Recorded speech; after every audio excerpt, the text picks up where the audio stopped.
Hi everyone! Today we're going to show you how to make your own elderberry syrup. Elderberry syrup is a great traditional immune tonic, which keeps your immune system strong to help keep illness away. And if you do happen to get sick, it can help you shorten the duration and the severity of the illness. It's a great thing to have in your home medicine chest, but if you go to a health food store, it's this tiny little bottle for like $16. But for it to be most effective, you probably want to be taking it every day, so you're going to need a really big batch. That would cost a fortune, but it's actually super easy and cheap to make yourself at home. So today we're going to show you 2 different ways to make it, and you'll have elderberry syrup in no time.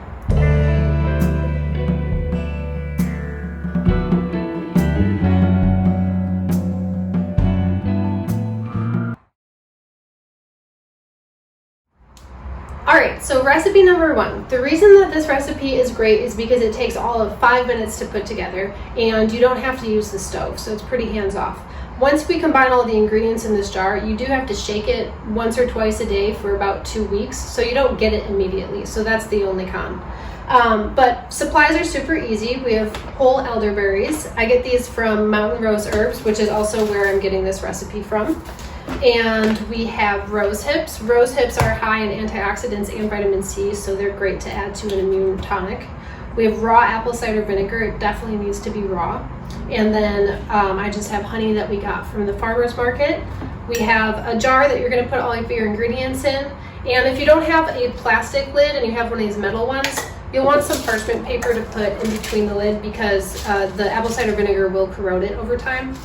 And then you just need measuring cups and something to stir and scrape out all of your ingredients into. All right, this could not be easier. We have a ½ cup elderberries, ½ cup rose hips, ½ cup honey, and a full cup of apple cider vinegar. So this is the jar we're gonna mix everything in. So we've got the elderberries in there, add the rose hips, top off with vinegar, and pour in our honey.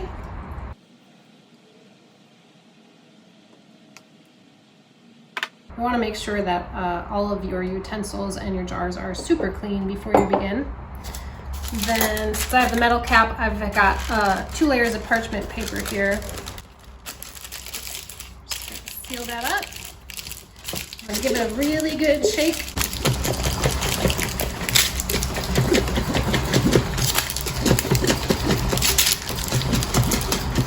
All right, so that is definitely combined enough.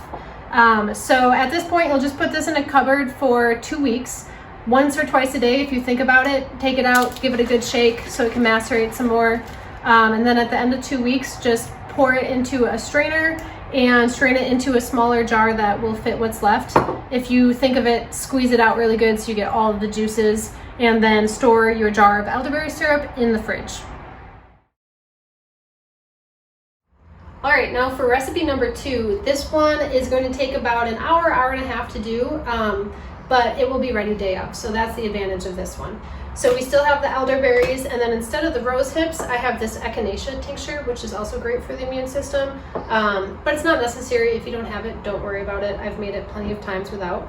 We still have the apple cider vinegar and the honey, and then we have this saucepan that will cook the elderberries in, and you'll need water, which you can get from the tap. But other than that, everything's about the same. So we're gonna start with 3 cups water. Pour that into our saucepan.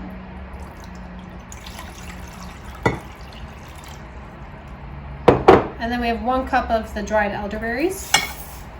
Put that in, and then you'll just wanna mix that up, put it on the stove, bring the water up to a boil, then turn to low and let it simmer for about an hour or until the liquid has reduced by half. So we'll look for, like, if you pour it back out, maybe around 2 cups. Now that the elderberries are done cooking down, just set them aside until they reach room temperature. To strain the elderberries, I've put a fine mesh colander over a bowl to catch all of the juices as I pour them out. But I also have this fine mesh nylon bag. Now, you do not need this, but I do find it very helpful to catch all of the fine particulate matter. And then when I squeeze out all those extra juices, it's just really easy to grab the bag with your hands and give it a good squeeze. If you don't have one of these bags, it's no problem. Just use the back of your wooden spoon or whatever utensil you're using and squeeze the elderberries against the colander, and that should do the trick. So you just want to squeeze until no more juice is coming out, and then set the elderberries aside, ready for the compost pile.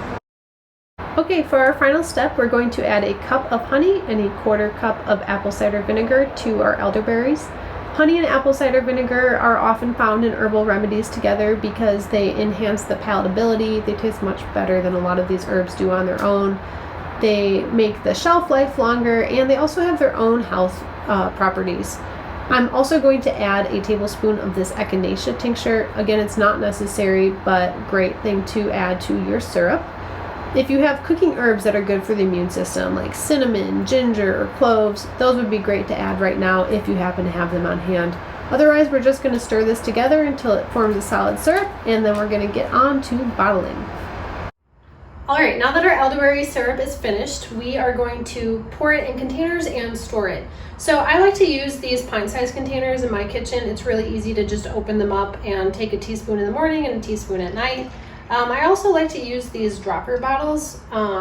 These are really great for if you're on the go, if you're feeling a little under the weather, you take it with you, take a couple droppers full a few times a day. They're also really great to give to friends as gifts. You just want to make sure you don't fill it too high, because when you put the dropper in, it can overflow. I have this one here that's all set to go. So we will cover these and put them in our fridge. Good rule of thumb is this should last about 6 months, but if you open it and you hear like a tsh, that means that the elderberry syrup has started to ferment and it's not good anymore. So just throw it out and start new.